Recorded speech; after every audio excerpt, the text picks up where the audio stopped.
Eh, Halo teman-teman, kembali lagi bersama saya. Nah, pada kesempatan kali ini kita akan belajar mengenai. Nah, pada pertemuan sebelumnya kita kan udah belajar nih cara pembuatan objek dasar kayak persegi, ada lingkaran sama segitiga gitu.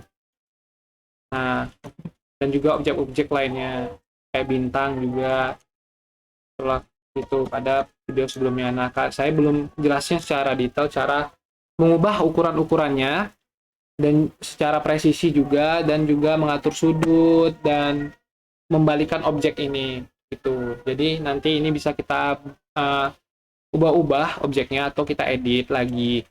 Nah, untuk mengubah ukuran itu ada dua cara ya teman-teman. Nah, pertama cara manual, tinggal kalian kayak pas buat objeknya kayak tadi segitiga. Nah, kalian klik. Nah, ini kan bisa ngatur langsung secara manual objek uh, luasnya dan juga sudut-sudutnya. Bisa kemiringan sudutnya secara manual ya teman-teman. Nah, ini bisa kalian atur secara manual atau kalian bisa ngatur juga secara secara lebih presisi di bagian property panel sini. Jadi kalian klik dulu objeknya.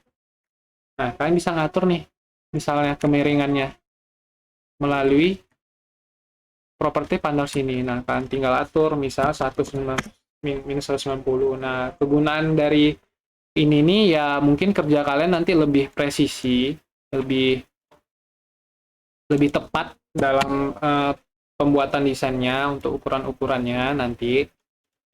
Nah, kalau secara manual kan kayak lebarnya 400 ada koma-komanya gitu, kayak kurang kurang bagus kan, bisa langsung kayak pengen bulatnya 500, tingginya juga 500. Nah, ada ukuran lebar dan juga tinggi.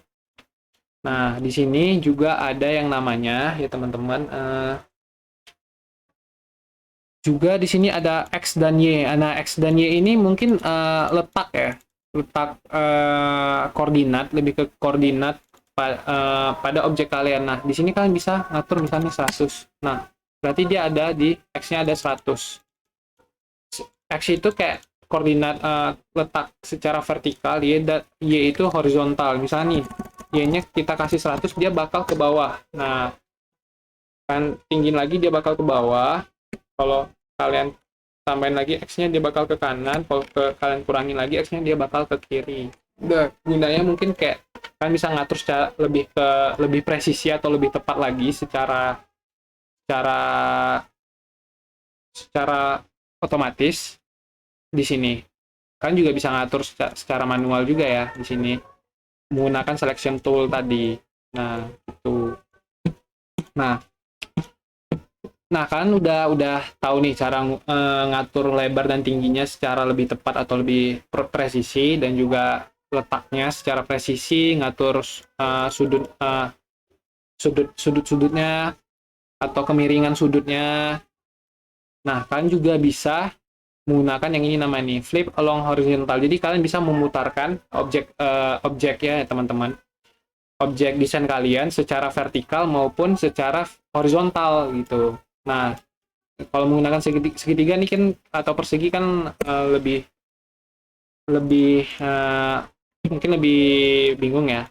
Jadi kita coba aja objek abstrak biar lebih jelas lagi penggunaannya. Misalnya ini deh objek abstraknya. Nah, kalau kalian kita kecilin dulu. Nah, ini besarinnya harus pakai shift atau ngecilin pakai shift ya, biar ukuran lebih proporsional dan nggak scratch. Jadi kalau kalian nggak pakai shift, maka otomatis dia bisa nge-scratch gini. Kalau pakai shift otomatis dia nah, ukurannya proporsional. Jadi biasakan kalau kalian ngatur kayak gini pakai shift gitu. Itu salah satu tips ya. Sebelumnya saya udah ngejelasin juga di video sebelumnya. Ingatin lagi. Nah, kalau kalian pakai yang namanya flip along horizontal, bakal dia objek desain kalian bakal keputar balik ya teman-teman. Secara horizontal, nah kayak gini misalnya. Nah, secara horizontal kita zoom out dulu. Cara zoom outnya klik ALT terus kalian scroll out. Nah, video sebelumnya udah saya kasih tahu juga, ingatin lagi.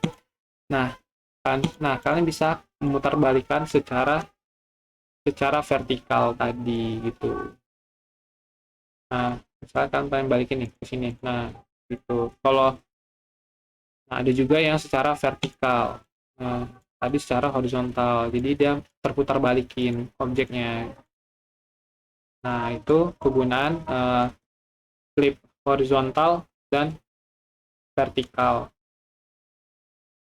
Nah, itu cara penggunaan atau cara mengatur besar ukuran objek kalian, juga cara mengatur kemiringan sudut kemiringannya, dan juga ada juga tadi cara eh, lebih presisi letak dari objek kalian menggunakan koordinat X dan Y, dan juga ada ya ngatur ukuran dan lebar dan tinggi secara otomatis di sini di property panels.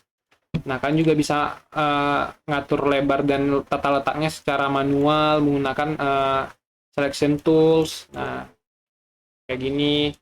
Nah, mungkin selanjutnya kita akan mengetahui cara penggunaan Pathfinder atau penggabungan dua objek desain kalian. Nah, itu kita lanjut pada video selanjutnya. Sekarang kita sampai jumpa dulu, sampai sini dulu video saya kali ini ya teman-teman. Selamat malam, mohon maaf bila ada salah kata.